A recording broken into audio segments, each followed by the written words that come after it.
നമസ്തേ. കഥകളതി സാഗരത്തിലേക്ക് സ്വാഗതം. ഇന്ന് നാരായണീയം വായിക്കാൻ തുടങ്ങുകയാണ് നമ്മൾ ഒരുമിച്ച്. 1-ാം ദശകത്തിലെ 6-ാമത്തെ ശ്ലോകം വരെ പൂർത്തിയാക്കിയിരിക്കുകയാണ്. ഇന്ന് നമ്മൾക്ക് ഒരുമിച്ച് വായിക്കുന്നത് 7-ാമത്തെ ശ്ലോകം. ഓം നമോ ഭഗവതേ വാസുദേവായ. ഓം നമോ ഭഗവതേ വാസുദേവായ. ഓം നമോ ഭഗവതേ വാസുദേവായ. ഓം നമോ ഭഗവതേ വാസുദേവായ. ഓം നമോ ഭഗവതേ വാസുദേവായ. ഓം നമോ ഭഗവതേ വാസുദേവായ. ഓം നമോ ഭഗവതേ വാസുദേവായ. ഓം നമോ ഭഗവതേ വാസുദേവായ. ഓം നമോ ഭഗവതേ വാസുദേവായ. ഓം നമോ ഭഗവതേ വാസുദേവായ. ഓം നമോ ഭഗവതേ വാസുദേവായ. ഈ 14 ലോകങ്ങളിൽ എവിടെയാണ് ഭഗവാൻ ഇരിക്കുന്നതെങ്കിലും ഞങ്ങളുടെ ഈ വിളി കേൾക്കും, ഉറപ്പാണ്. ഇനി നമുക്ക് ശ്ലോകത്തിലേക്ക് കടക്കാം. 7-ാമത്തെ ശ്ലോകം. കഷ്ടാദേ സൃഷ്ടിചേഷ്ട, കഷ്ടാദേ സൃഷ്ടിചേഷ്ട, ബഹുതര ഭവഖേദാവക ജീവഭാജ. ഇത്യേവം പൂർവമാലോചിതമജിതമയ നൈവമദ്യാപി ജാനേ. നോ ചേഞ്ജീവ കഥം വ മധുരതരമിദം ത്വദ്വഭൂചിത്രസാർത്ഥം.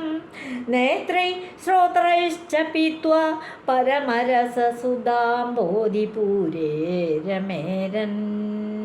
അതിനെ ഒന്ന് ചിട്ടപ്പെടുത്തി വന്നിട്ട് അർത്ഥം പറയുമ്പോൾ, അന്വയിച്ച അർത്ഥം പറയുമ്പോൾ, അജിത, അജിതൻ എന്ന് പറഞ്ഞു കഴിഞ്ഞാൽ ഒന്നിനും കീഴടങ്ങാത്തവൻ എന്നുള്ളത് ഭഗവാനെ വിളിക്കുന്ന. അല്ലയോ അജിത, ആർക്കും തോൽപ്പിക്കാൻ പറ്റാത്തവനെ.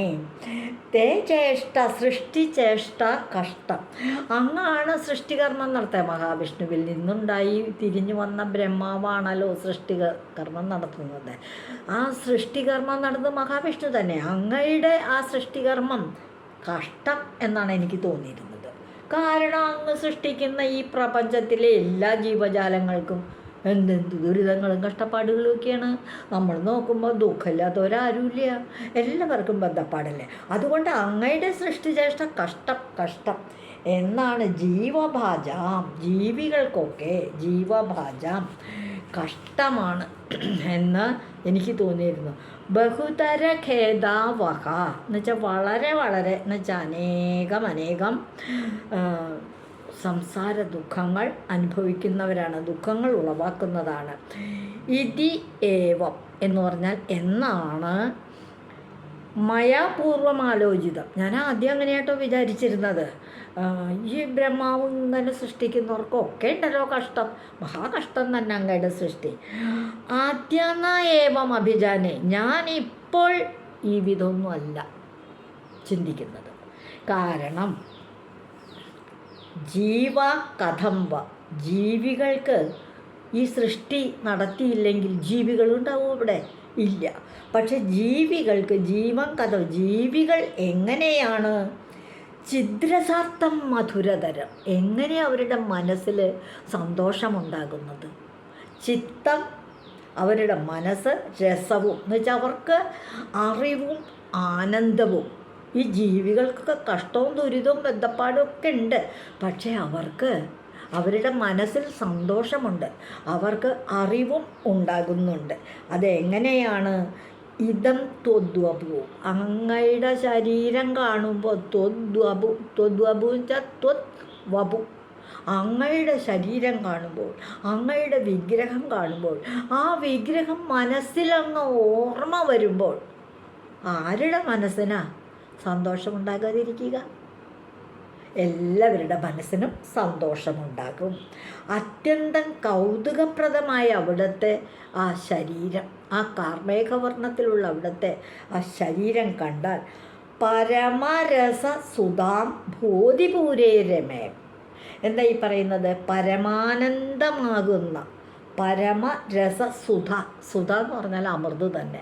അങ്ങയുടെ ശരീരമാകുന്ന പരമാനന്ദമാകുന്ന അമൃത സമുദ്രത്തിൻ്റെ ബോധിപൂരേ രമേരൻ എന്ന് പറഞ്ഞാൽ അതിൻ്റെ ആ തിരക്കോളിൽ കിടന്ന് ആഹ്ലാദം കൊള്ളുക. അതായത് അമൃത അങ്ങയുടെ ശരീരം കാണുമ്പോൾ ഉണ്ടാകുന്ന മനസ്സിലെ ആനന്ദമാകുന്ന സമുദ്രത്തിൽ കിടന്നിങ്ങനെ ഓളം വെട്ടുക, സന്തോഷത്തിൽ കിടന്ന് ഓളം വെട്ടുക, ആഹ്ലാദം കൊണ്ടങ്ങ് മതി മറക്കുകയാണ്. അങ്ങയുടെ തന്നെ ഈ സൃഷ്ടികളൊക്കെ എല്ലാ ജീവജാലങ്ങളിലും തന്നെ സന്തോഷിക്കുകയാണ്. അതുകൊണ്ട് അപ്പോൾ ഈ ശ്ലോകത്തിൽ പറയുന്നത് എന്താണെന്ന് വെച്ചാൽ, അങ്ങയുടെ സൃഷ്ടിചേഷ്ടിയൊക്കെ വളരെ കഷ്ടമായിരുന്നു. ജീവജാലങ്ങൾക്കൊക്കെ ദുരിതവും കഷ്ടവും രോഗവും പല പല ബന്ധപ്പാടുകളുണ്ട്. എന്നാൽ എനിക്ക് ഇപ്പം എന്നായിരുന്നു എൻ്റെ വിചാരം കേട്ടോ. പക്ഷേ ഇപ്പം അങ്ങനെയല്ല. ഭക്തകവി പറയണേ, ഇപ്പോൾ ഈ ജീവജാലങ്ങൾക്കൊക്കെ അങ്ങയുടെ ആ അതിപരമാനം കാഴ്ചയിൽ ദർശനം കൊണ്ട് പരമാനന്ദം ലഭിക്കുന്ന ആ സുന്ദരമായ ശരീരം കാണാൻ പറ്റുന്നുണ്ടല്ലോ. അവർ ആഹ്ലാദം കൊണ്ടങ്ങ് മതി മറക്കുകയല്ലേ ചെയ്യണേ. അതുകൊണ്ട് അങ്ങയുടെ സൃഷ്ടി കഷ്ടമല്ല, നല്ലത് തന്നെയാണ് എന്നാണ് ഇപ്പോൾ കവിക്ക് തോന്നുന്നത്, ഭക്തകവിക്ക് തോന്നുന്നത്. ആ ശ്ലോകത്തിൻ്റെ പരിഭാഷ ഞാനൊന്നു ചൊല്ലാം. ദുരിതവും കഷ്ടപ്പാടും നിറഞ്ഞ നിൻ സൃഷ്ടിജാലം. ഗുരുവായൂരപ്പ, ദുരിതവും കഷ്ടപ്പാടും നിറഞ്ഞ നിൻ സൃഷ്ടിജാലം, ജനങ്ങൾക്കു ഗുണമെന്നോ കരുതുന്നിപ്പോൾ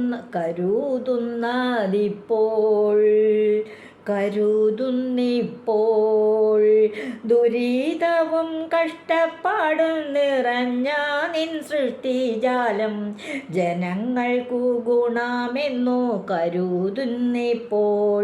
അതുകൊണ്ടാണല്ലോ ദേവാ അവിടത്തെ ബ്രഹ്മാനന്ദ സുധാബ്ദിയിൽ അടിയങ്ങൾ രമിക്കുന്നതും. അതുകൊണ്ടല്ലേ ഭഗവാനെ ഞങ്ങൾ അവിടുത്തെ ആ ഒരു ബ്രഹ്മാനന്ദ സുധാബ്ദിയിൽ അങ്ങോട്ട് മുഴുകി ഞങ്ങൾ അതുകൊണ്ടല്ലേ രമിക്കുന്നത് എന്നാണ് ഭക്തകവി പറയുന്നത്. അടുത്ത ശ്ലോകത്തിലേക്ക് പോവുകയാണ്. 8ാമത്തെ ശ്ലോകം. നമ്രാണാം സന്നിധൽസേ സതതമഭി പുരസ്തൈരനഭ്യർത്ഥിതാനഭി അർത്ഥാൻ കാമരജസ്രം വിതരസി പരമാനന്ദസാന്ദ്രം ഗതിംശ്ച. ഇത്തം നിശേഷലഭ്യോ നിരവധിക ഫല പാരിജാതോ ഹരേ ത്വം ക്ഷുദ്രം തം ശക്രവാടീ ദ്രുമമഭിലഷതി വ്യർത്ഥമാർത്തേ പ്രജോയം. എന്താ പറയുന്നത് ഈ ശ്ലോകത്തിൽ വെച്ചാൽ, നമ്രാണാം പുര സതതം അഭിസന്നിധൽസേ. അങ്ങയെ നമ്രാണെന്ന് വെച്ചാൽ നമിക്കുക. അങ്ങയെ നമിക്കുന്നവരുടെ മുന്നിൽ അങ്ങ് എപ്പോഴും സന്നിധാനം ചെയ്യുന്നു എന്ന് പറഞ്ഞാൽ എപ്പോഴും അങ്ങയുടെ സാന്നിധ്യമുണ്ട്. സാന്നിധ്യമുള്ളിടത്താണ് സന്നിധാനം. എവിടെയാണോ ഭഗവാൻ നമ്മൾ നമിക്കുന്നിടത്ത്, നമസ്കരിക്കുന്നിടത്ത്, നാമം ജപിക്കുന്നിടത്ത്, ഭഗവാനെ ഭക്തിയോടെ ഓർക്കുകയെങ്കിലും ചെയ്യുന്നിടത്ത് അങ്ങയുടെ സാന്നിധ്യമുണ്ട്. അങ്ങ് അവിടെ വരും. മനസ്സിൽ വിളിച്ചാൽ മതി, വരും. അതാണ്. മറ്റതോ തൈ അനഭ്യർത്ഥിതാൻ അഭി അർത്ഥാൻ കാമാൻ. ആ നമ്രന്മാർ എന്ന് വെച്ചാൽ ആ നമസ്കരിക്കുന്നവരെ ആവശ്യപ്പെടാത്ത കാര്യങ്ങളും അവർ പലതും പറയാൻ മറന്നുപോകും. ഭഗവാനെ അങ്ങോട്ട് കാണുമ്പോൾ പറയണം, ഇനി കാണുമ്പോൾ എൻ്റെ ആരോഗ്യം മാറ്റാൻ പറയണം, എൻ്റെ കുട്ടിക്ക് ഇന്നത് വരണം, പല പല കാര്യങ്ങളും പറയണമെന്ന് വിചാരിച്ച് നടക്കെ ചെല്ലും. അല്ലെങ്കിൽ അങ്ങയെ കാണാൻ വരും. പക്ഷേ വരുമ്പോൾ ആ പരമാനന്ദ രൂപം കാണുമ്പോൾ പലതും അങ്ങോട്ട് മറന്നു പോകും, പലതും ചോദിക്കാൻ മറന്നു പോകും. അതുകൊണ്ട് ആ ഭക്തജനങ്ങൾ നമസ്കരിക്കുന്നവരാവശ്യപ്പെടാത്ത കാര്യങ്ങളും അവരുടെ അഭീഷ്ടങ്ങളും അവരുടെ ആഗ്രഹങ്ങളും മാത്രമല്ല, പരമാനന്ദ സാന്ദ്രം ഗതിശ്ച, ചോദിക്കാതെ തന്നെ അവരുടെ ആഗ്രഹങ്ങളും കാര്യങ്ങളോട് പരമാനന്ദം മുറ്റിയ ഗതിയെയും, അതായത് മോക്ഷത്തെയും അവർക്ക് പരമാനന്ദം നൽകും ഭഗവാൻ. ചോദിച്ചില്ലെങ്കിലും പരമാനന്ദം നൽകും. അജസ്രം വിദാസി, എപ്പോഴും ഏത് കാലദേശാവസ്ഥകളിലാണെങ്കിലും അവിടുന്ന് അതൊക്കെ ദാനം ചെയ്യും. ഇങ്ങനെയൊക്കെ ചെയ്യുന്നത് കൊണ്ട് ഈ വിധത്തിൽ അങ്ങയെ നമസ്കരിക്കുന്നവർക്ക് ചോദിക്കാതെ തന്നെ അഭീഷ്ടങ്ങളും ആഗ്രഹങ്ങളും സാധിപ്പിച്ചു കൊടുക്കുന്നത് കൊണ്ട്, മോക്ഷത്തെ ദാനം ചെയ്യുന്നത് കൊണ്ട്, നിശേഷലഭ്യ നിരവധിക ഫല പാരിജാത. അതായത് പാരിജാതം എന്ന് പറഞ്ഞാൽ നമ്മുടെ ഇതെല്ലാം തരുന്ന, ഏവർക്കും എന്ത് ആവശ്യപ്പെട്ടാലും തരുന്ന ദേവലോകത്തുള്ള ഒന്നാണ് പാരിജാത. മഹാവിഷ്ണു അവിടെ നിന്ന് ഏവർക്കും ലഭ്യവും അവധിയില്ലാത്തതുമായിട്ടുള്ള സാക്ഷാൽ കൽപ്പവൃക്ഷമാണ് അങ്ങ്. എന്തും കൊടുക്കുന്ന, എന്തിനും സാധിക്കുന്ന. അതായത് ഇന്ദ്രൻ്റെ തോട്ടത്തിലുള്ള അതാണ് ഇവിടെ പറയുന്നത്. ക്ഷുദ്രം തം ചക്രവാടി ധ്രുവം. ചക്രവാടി എന്ന് വെച്ചാൽ ശക്രൻ ദേവേന്ദ്രനാണ്. ചക്രവാടി ധ്രുവം, ദേവേന്ദ്രൻ്റെ ഉദ്യാനത്തിൽ നിൽക്കുന്ന ധ്രുവമാണ് പാരിജാതം. അഭിലഷതി വ്യർത്ഥം, നമ്മൾ അതാണ് ആഗ്രഹിക്കുന്നത്. പാരിജാത പുഷ്പം കിട്ടണേ എന്ന് നമ്മൾ ആഗ്രഹിക്കുന്നുണ്ട്. അത് ചോദിക്കുന്നത് എടുക്കാൻ പോകുന്നൊക്കെ ഇന്ദ്രൻ്റെ അടുത്തുനിന്ന്. എന്തിനത്? അതിൻ്റെ ഒരു ആവശ്യമില്ല. ആഗ്രഹിക്കുന്നത് വെറുതെയാണ്. നമുക്ക് ആഗ്രഹമുള്ളതെല്ലാം തരാനായിട്ട് ഇവിടെ കൽപ്പവൃക്ഷം പോലെ. കൽപ്പവൃക്ഷത്തിൻ്റെ പ്രത്യേകത എന്താ? എന്തു ചോദിച്ചാലും നൽകും. അങ്ങനെ കൽപ്പവൃക്ഷം പോലെ അങ്ങുണ്ടല്ലോ. പിന്നെ എന്തിനാ ഈ ദേവേന്ദ്രൻ്റെ ഉദ്യാനത്തിലെ പാരിജാതത്തെ നമ്മൾ അവിടുന്ന് ആഗ്രഹിക്കുന്നത് എന്നാണ് ഈ ശ്ലോകത്തിൽ ഉദ്ദേശിക്കുന്നത്. ഇതിൻ്റെ പരിഭാഷ ഒന്ന് വായിക്കുമ്പോൾ കുറച്ചുകൂടി വ്യക്തമാകും. പറയാം. കാലിൽ വീഴും ഭക്തന്മാർക്ക് കൽപ്പവൃക്ഷം തന്നെ നീയും. കാലിൽ വീഴും ഭക്തന്മാർക്ക് കൽപ്പവൃക്ഷം തന്നെ നീയും. ചോദിക്കാതെ പോലും നൽകും അർത്ഥകാമങ്ങൾ. ചോദിക്കാതെ തന്നെ നൽകും അർത്ഥകാമങ്ങൾ. അർത്ഥം എന്ന് പറയുന്നത് ധനം. ധനം വേണമെങ്കിൽ ധനം തരും. കാമം, ആഗ്രഹം എന്തും നടത്തി തരും. അങ്ങനെയുള്ള ഒരു കൽപ്പവൃക്ഷമാണ് ഭഗവാനെ ഗുരുവായൂരപ്പ അങ്ങ്. ദേവേന്ദ്രൻ്റെ കൽപ്പവൃക്ഷം തേടിയിടുന്ന വിഡ്ഢികളെ. ദേവേന്ദ്രൻ്റെ പാരിജാതത്തിന്, ആ കൽപ്പവൃക്ഷത്തിന് ദേവേന്ദ്രൻ്റെ പാരിജാതം വേണം, ആ കൽപ്പവൃക്ഷം വേണം എന്ന് ആഗ്രഹിക്കുന്ന വിഡ്ഢികളെ ദേവാദേവൻ വിഷ്ണു തൻ്റെ പാദത്തെ തേടൂ. നിങ്ങൾ ദേവേന്ദ്രൻ്റെ ഉദ്യാനത്തിലെ പാരിജാതം ആഗ്രഹിക്കാതെ ദേവദേവനായ ഗുരുവായൂരപ്പനായ ഈ കൽപ്പവൃക്ഷത്തിൻ്റെ പാദങ്ങളിൽ നമസ്കരിക്കൂ. ഈ പാദങ്ങൾ തേടി പോകൂ എന്നാണ് ഈ ശ്ലോകത്തിൽ പറയുന്നത്. കാലിൽ വീഴും ഭക്തന്മാർക്കു കൽപ്പവൃക്ഷം തന്നെ നീയും. ചോദിക്കാതെ പോലും നൽകും അർത്ഥകാമങ്ങൾ. ദേവേന്ദ്രൻ്റെ കൽപ്പവൃക്ഷം തേടിയിടുന്ന വിഡ്ഢികളെ ദേവദേവൻ വിഷ്ണു തൻ്റെ പാദത്തെ തേടൂ. നമുക്ക് അടുത്ത ശ്ലോകത്തിലേക്ക് പോകാം. കാരുണ്യകാമമന്യം ദദതി ഖലു പരേ സ്വാത്മതത്വം വിശേഷാൽ ഐശ്വര്യാധീശ തന്നെ ജഗതി പരജനെ സ്വാത്മനോപീശ്വരത്വം തയ്യുച്ചൈരാരമന്തി പ്രതിപദമധുരേ ചേതനാസ്പീത ഭാഗ്യ ത്വം ചാത്മാരാമായേ വേദ്യതില ഗുണഗണാധാര ശൗരേ നമസ്തേ. ഈ ശ്ലോകത്തിൽ പറയുന്ന പരേ എന്ന് വെച്ചാൽ പരന്മാർ, അന്യന്മാർ, നന്യദേവന്മാർ എന്നാണ് ഇവിടെ ഉദ്ദേശിക്കുന്നത്. മറ്റു ദേവന്മാരെയാണ് ഉദ്ദേശിക്കുന്നത്. കാരുണ്യാത്, ദയ തോന്നിയിട്ട്, അതായത് മറ്റു പല ദേവന്മാരെ വിളിക്കുമ്പോൾ അവർക്കും നമ്മളോട് ദയൊക്കെ തോന്നുന്നുണ്ട്.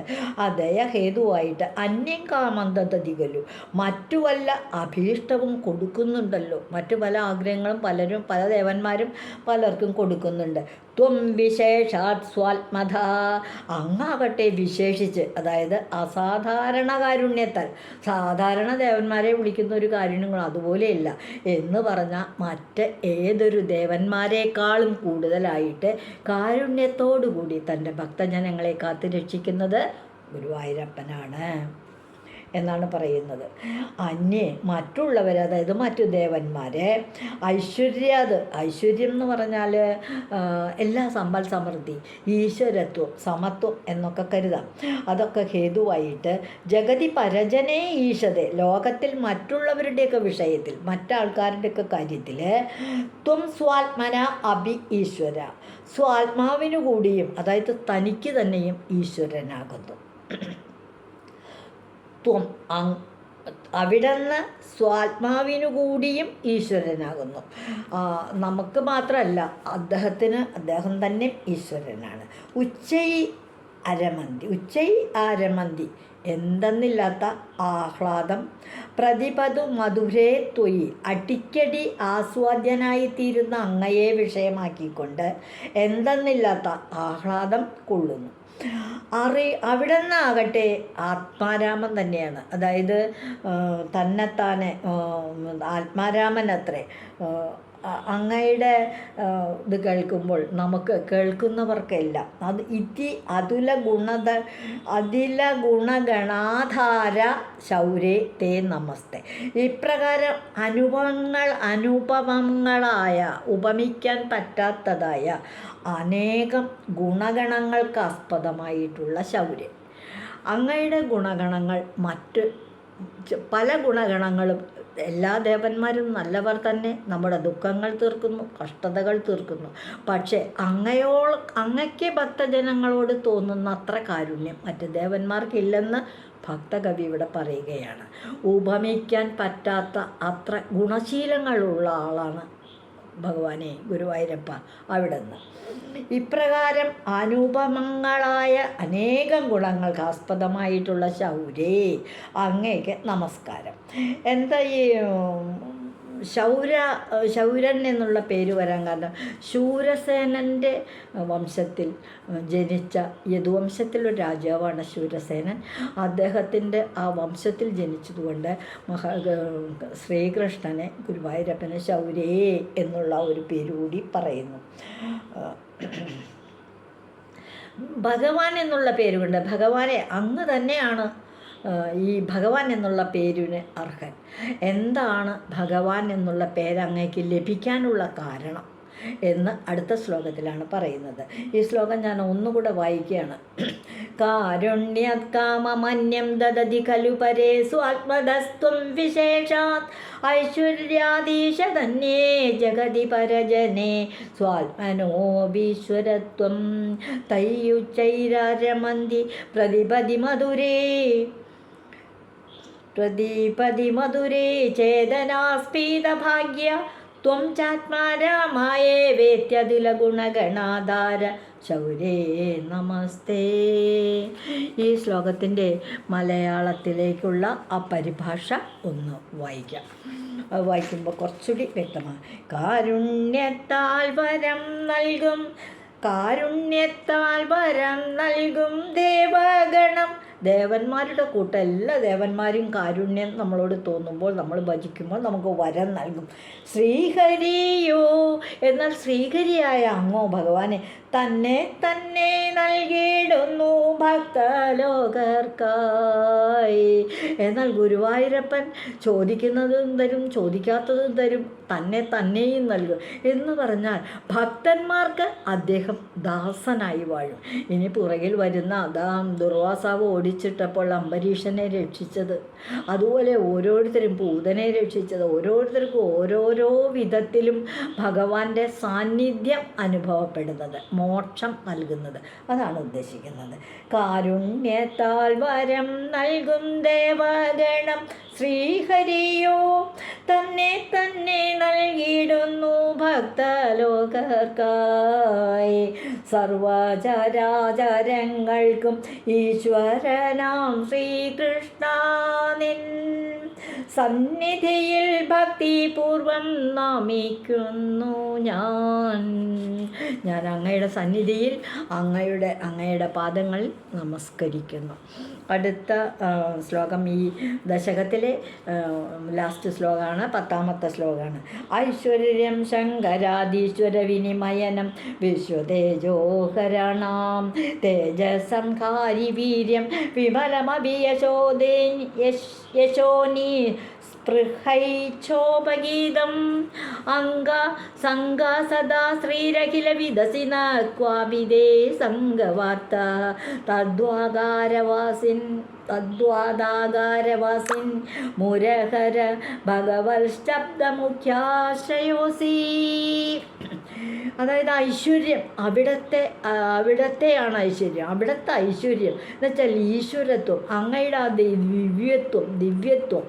ശങ്കരാദീശ്വര വിനിമയനം, ശ്രീപരമേശ്വരൻ, ശങ്കരൻ എന്ന് പറഞ്ഞാൽ ശ്രീപരമേശ്വരൻ. ആ ശ്രീപരമേശ്വരൻ മുതലായ ഈശ്വരന്മാരെ കൂടി വിശേഷിക്കും നിയമിക്കുന്നത്, അതായത് തൻ്റെ ചൊൽപ്പടിക്ക് നിർത്തുന്നതാണ്. അങ്ങാണ് ഈ ത്രിമൂർത്തികളെയെല്ലാം ചൊൽപ്പടിക്ക് നിർത്തുന്നത്. എന്ന് പറഞ്ഞാൽ മഹാവിഷ്ണുവിൽ നിന്ന് പിരിഞ്ഞു വന്ന ഒരു ഭാഗമാണ് ബ്രഹ്മാവ്, മറ്റൊരു ഭാഗമാണ് വിഷ്ണു, കൃഷ്ണൻ എന്നൊക്കെ പറയുന്നത്. കൃഷ്ണൻ തന്നെയാണ് മഹാവിഷ്ണു, അദ്ദേഹം തന്നെയാണ് ഗുരുവായൂരപ്പൻ. മറ്റൊരു ഭാഗമാണ് ശങ്കരൻ, ശ്രീശങ്കരൻ പരമേശ്വരൻ.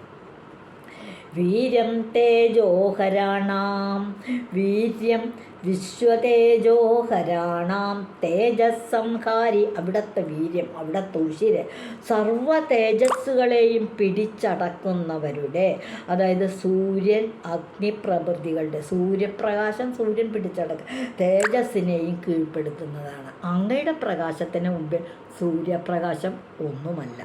അങ്ങയുടെ വീര്യത്തിന് മുമ്പിൽ ശ്രീപരമേശ്വരൻ്റെ വീര്യവും ഒന്നുമല്ല. അവരെയെല്ലാം ത്രിമൂർത്തികളെയെല്ലാം ഒതുക്കി നിർത്തുന്നത് അങ്ങാണ്.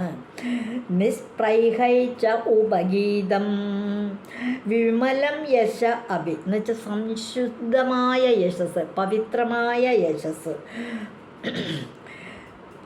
നിസ്പൃഹൈച്ച ഉപഗീതം, അതായത് നിസ്പൃഹന്മാരിൽ ഒന്നിലും കാഴ്ചയില്ലാത്തവരാണ്, സിദ്ധന്മാരാണ് നിസ്പൃഹ എന്ന് പറയുന്നവരൊക്കെ പോലും പുകഴ്ത്തപ്പെടുന്നത് അത്രേ. അതായത് ഒരാളുടെ നന്മയിലും ഒരു നന്മയും കാണാത്തവരാണ് സിദ്ധന്മാർ, ഒരാളുടെ ദോഷത്തിലും ഒരു ദോഷവും കാണാത്തവരാണ് സിദ്ധന്മാർ.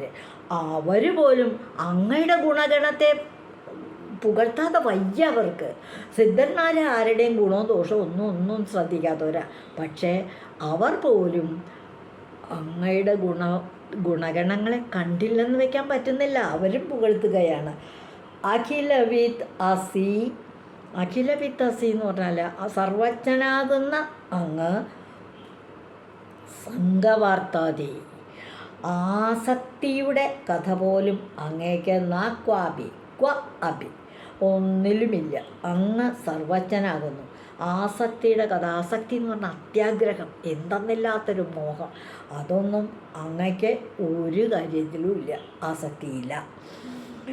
തത് വാദാകാരവാസി, തത് അതുകൊണ്ട്, ആകയാൽ, അങ്ങനെ ആയിരിക്കുന്ന വാദാകാരവാസിന് അല്ലയോ ഗുരുവായൂരപ്പ. മുരഹര, മുരാന്തക, മുരൻ എന്ന അസുരൻ്റെ അന്തകനായതുകൊണ്ട്, അയാളെ വധിച്ചതുകൊണ്ട് ഭഗവാൻ കൃഷ്ണന് മുരാന്തകൻ എന്നും പേരുണ്ട്.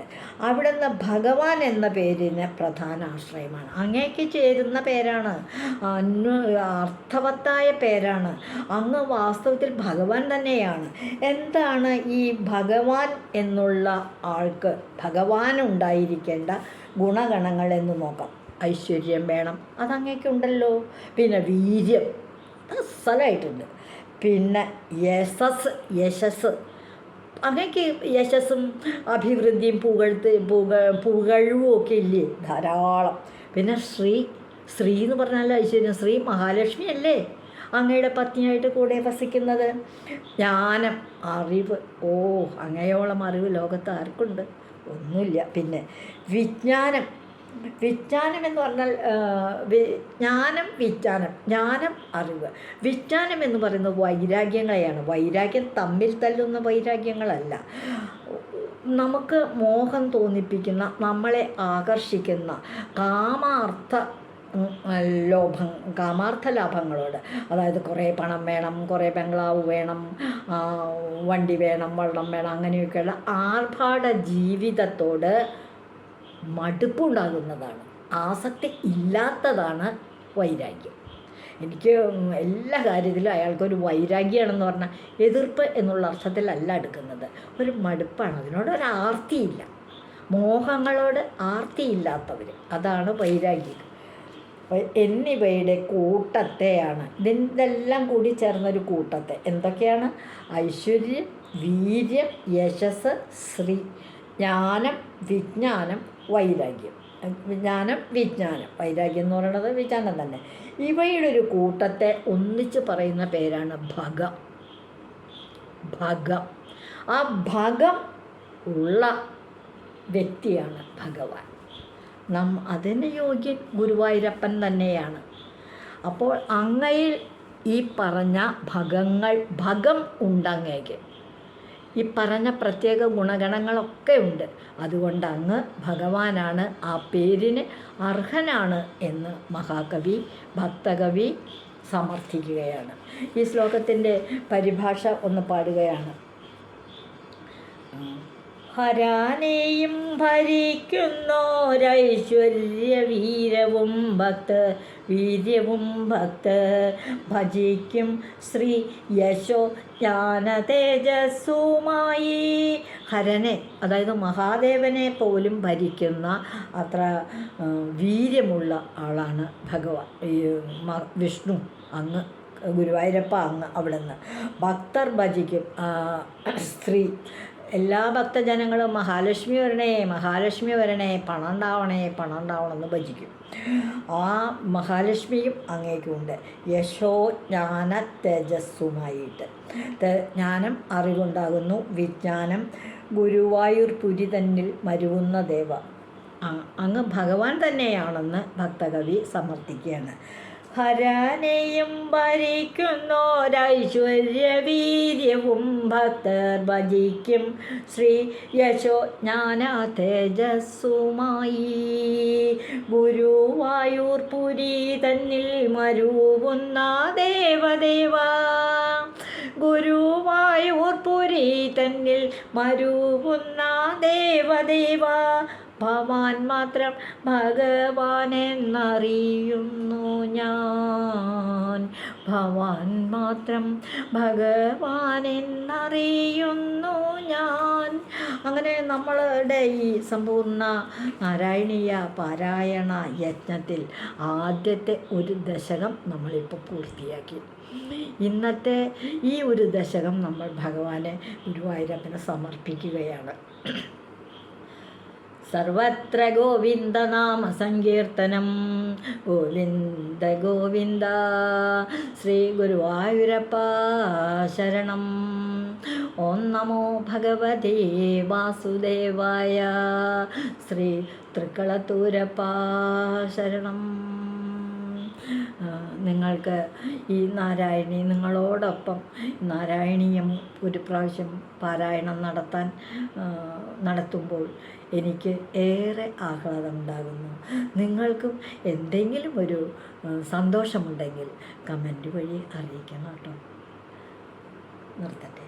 ഇതുവഴി വന്നാലും ഇത്തിരി നേരം ഇരുന്നാലും കഥകൾ കേട്ടാലും കളിയായി പറയും കഥയാണേ, കാര്യം പറയും കഥയാണേ. നന്ദി.